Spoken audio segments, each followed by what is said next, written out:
Hey everybody, it's Gail, and I'm very excited about this video because this video is the beginning of a series I will be doing showing you how I make a costume to cosplay at the comic book conventions I go to.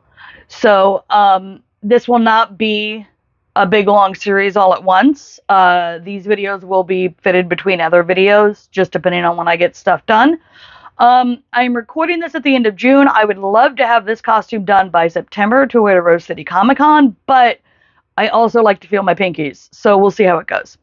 The costume in question is going to be Big Barda. Big Barda is a DC superhero who was created by the legendary Jack Kirby. Big Barda loves two things in the world most of all: her husband, Mr. Miracle, and beating the shit out of people. I love her. And 11 years ago, when I started cosplaying, the first costume I ever made was Big Barda. This costume was made in worsted weight acrylic from the helmet down. And let me give you a piece of information you may not know about cosplay. No matter what you make your costume out of, no matter how well designed it is a sweaty hobby. But boy, could I have sweat a little bit less. The first day of wearing this at the con, I remember I went back to the hotel because we were at Emerald City Comic Con, and I had a migraine from dehydration. Whoops. So drink your damn water. But in the 11 years since, I've made many other costumes. I have a Nightwing costume that I showed you last year sometime. But realizing that I actually hit 10 years and missed the anniversary, I looked at that costume again and I thought, you know what? I kind of want to redo it. I want to do a new Big Barda costume.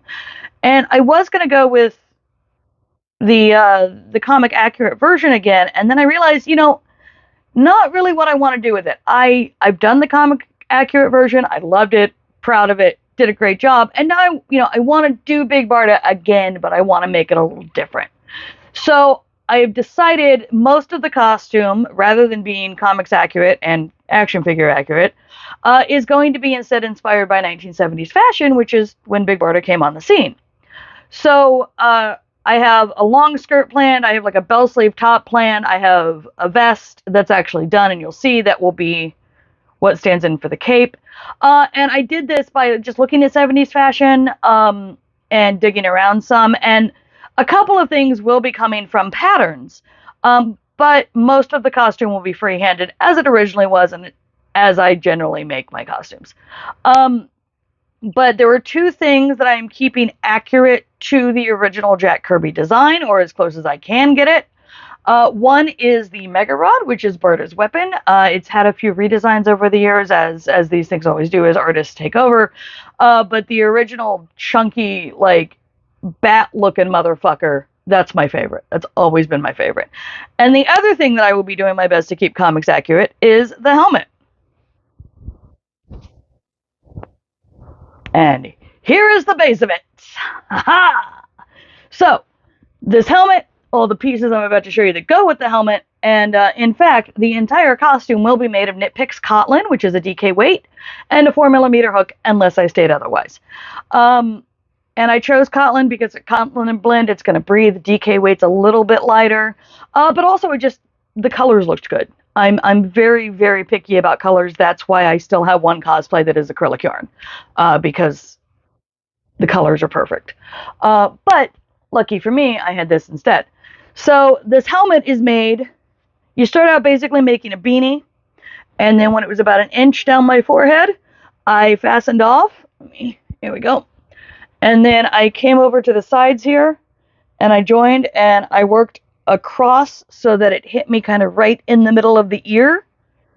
And then I worked that down until it got me right at the chin here, like right at the upper part of my jaw. And then I worked the rows, and then I worked 11 chains to get 10 stitches, worked around, worked another 11 chains to get 10 stitches, and then just worked back and forth for several rows. And after I had done all of that, so I'm losing the point. After I had done all of that, I took this yellow and just worked around for about an inch.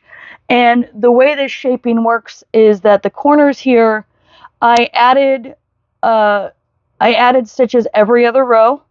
So it was 3 stitches in each corner every other row, and then I also decreased right here on both sides every other row to get that shaping.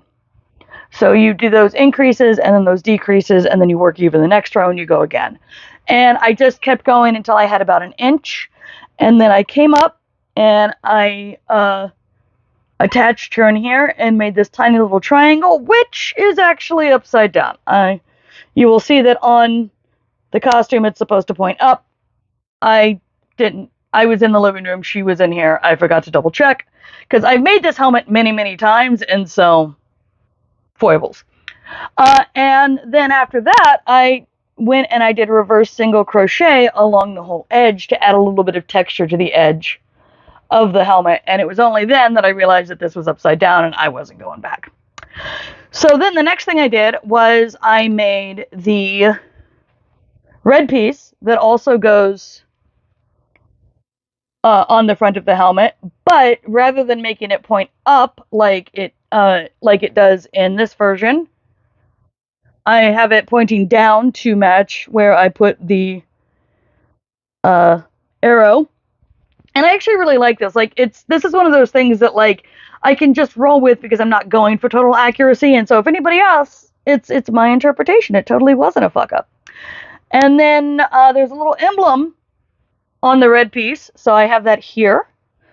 And that's going to attach right there. And so that's going to be all the minor details on the helmet. And this emblem, by the way, was made with a 2mm hook, working with that DK weight Kotlin, and I just crocheted a circle until it fit around a bottle cap, and then I worked a couple of rows even, and then I just decreased enough to pull it in the back to make it flat.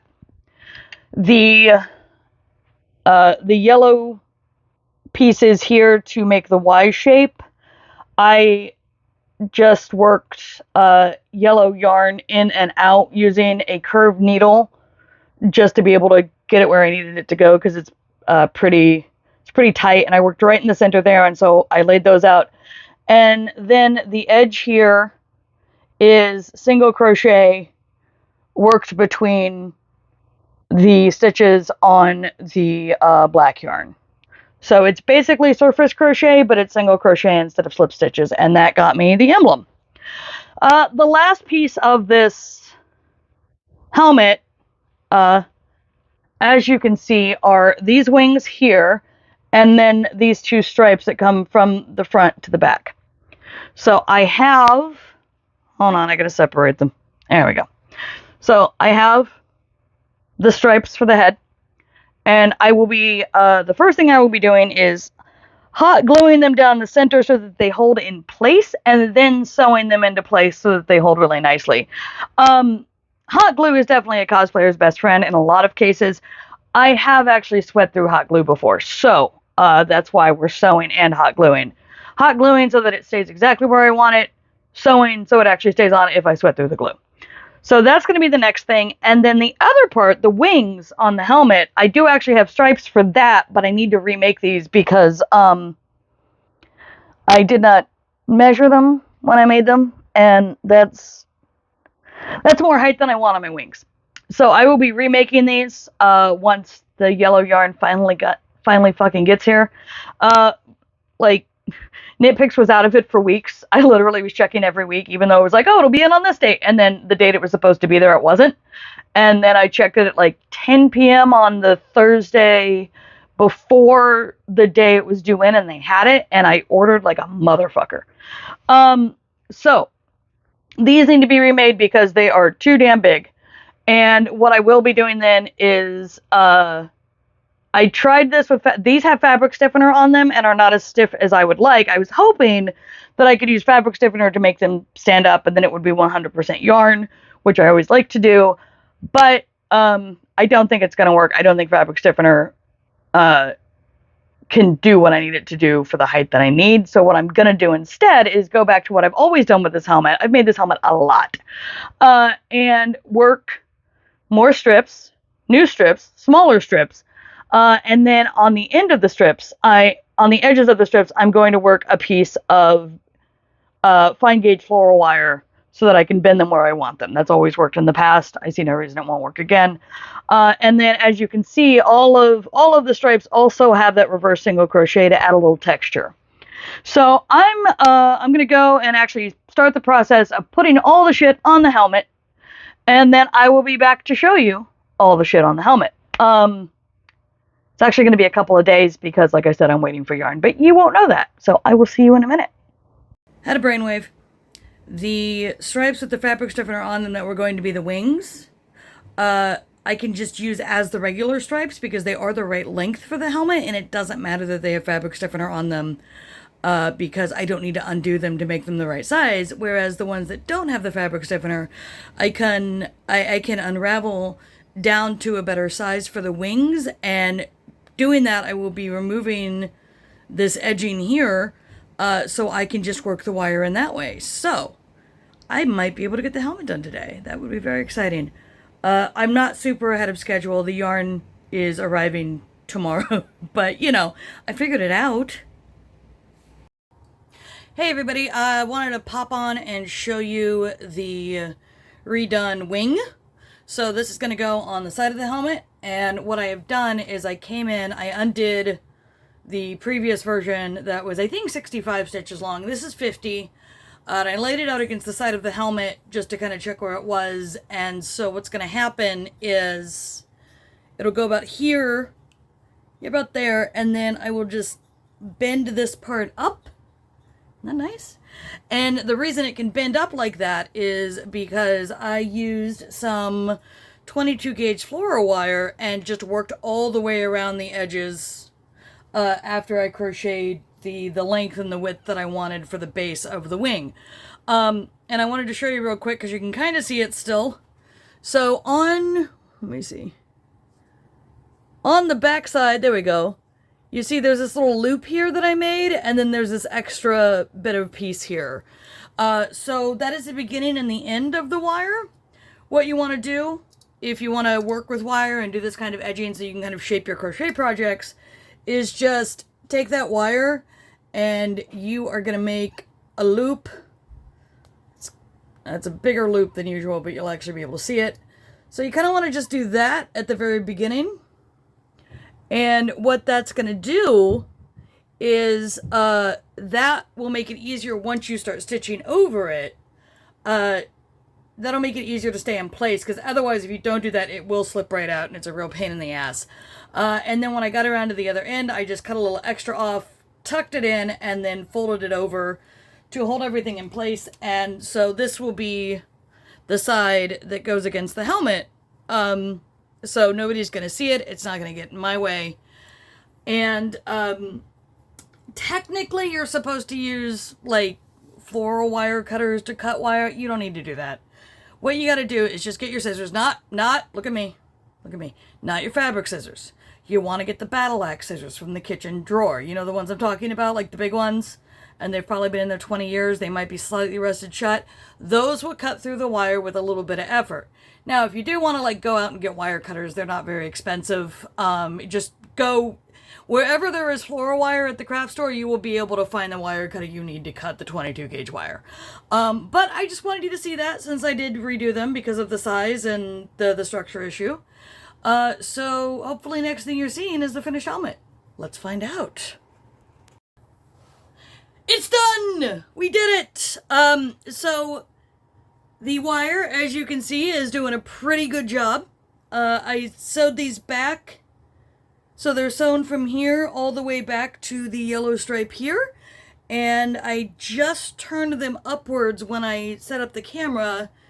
And so they're a little wobbly, but it's fixable. It's a really easy fix, honestly. You just got to come in with a couple more stitches and sew them up and they'll stay. Like I said, I've made this helmet like 10 times. I don't really know. But yeah, I really like how this build went. Partially because, you know, I got to figure out what does work with the fabric stiffener. So like this is fabric stiffened now, so it's going to stay flat instead of turning. I feel like I got the length on the helmet really good. And I'm really, really happy with the emblem.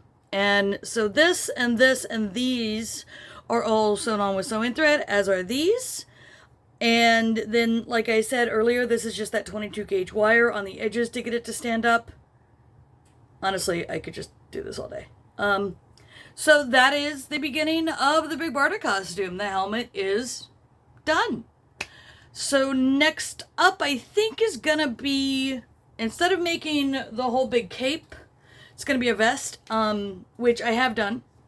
So probably gonna do that one. That's the next thing you're gonna see, and I don't know what's gonna come after that because the top is started and the skirt is started, but neither of them are close to finished. But I don't want to start the mega rod when I need the yellow yarn for the top and the skirt, so it's sort of figuring it all out. I have realized in the last few days, because the rest of the yarn got here, that I will not be getting this done before Rose City, because that's like 2 months away, and I like being able to feel my pinkies. Weird, right? So there you go. That is the beginning of this particular cosplay diary. If you enjoy what I do here, please like, subscribe, share, tell your friends, all that fun stuff. And I will see you when I see you.